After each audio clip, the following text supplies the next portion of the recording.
शेतकरी मित्रांनो सावधान, जर तुमचं नाव कर्जमाफीच्या यादीत आलं असेल आणि तुम्ही केवायसी करण्यासाठी घाई करत असाल तर 1 मिनिट थांबा. तुमची एक छोटी चूक तुम्हाला लाखो रुपयांना पडू शकते.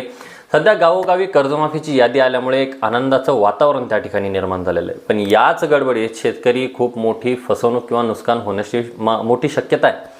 शासनाच्या पोर्टलवरती अशी एक तांत्रिक चूक होत आहे ज्यामुळे तुमचे उरलेले पैसे तुम्हाला तुमच्या स्वतःच्या खिशातून भरावे लागू शकतात.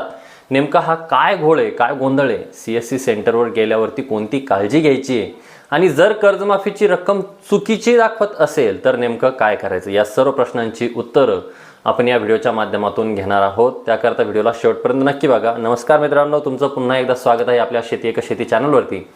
व्हिडिओ अत्यंत महत्त्वाचा आहे त्यामुळे एकही सेकंद न वगळता पूर्ण पहा. मित्रांनो, मागे एक दिवस मित्राचा फोन आला की बाबा माझी रक्कम चुकीची दिसते, आता यावरती काय करायचं. बघा, कर्जमाफीची यादी जाहीर झाल्यानंतर आता आधार प्रमाणीकरण म्हणजे KYCची प्रक्रिया सुरू झालेली आणि जलद गतीने सुरू झालेली.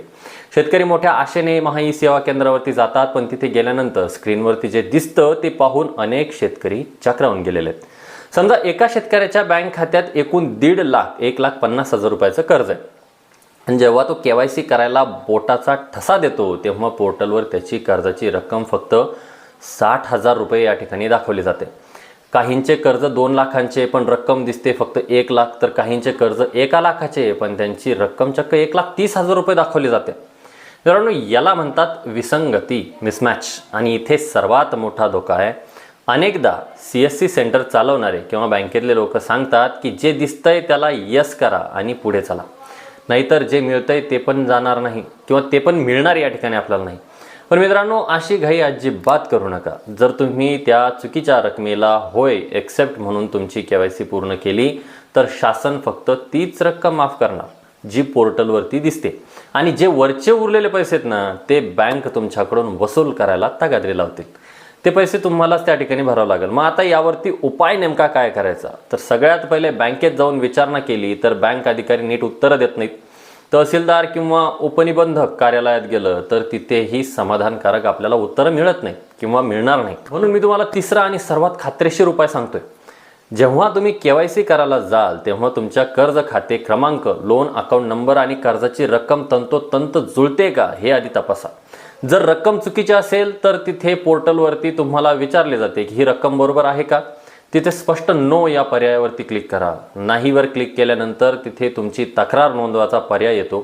तिथे तुमची तक्रार नोंदवून ग्रीव्हन्स सबमिट करा, तक्रार सबमिट करा. अनेक शेतकरी बांधवांना वाटतं की आपण नाही म्हटलं तर आपली कर्जमाफी रद्द होईल.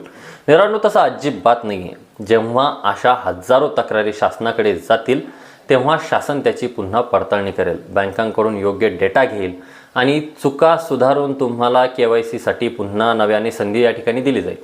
त्यामुळे स्वतःच्या पायावरती कुऱ्हाड किंवा भल्ला मोठा दगड पाडून घेऊ नका.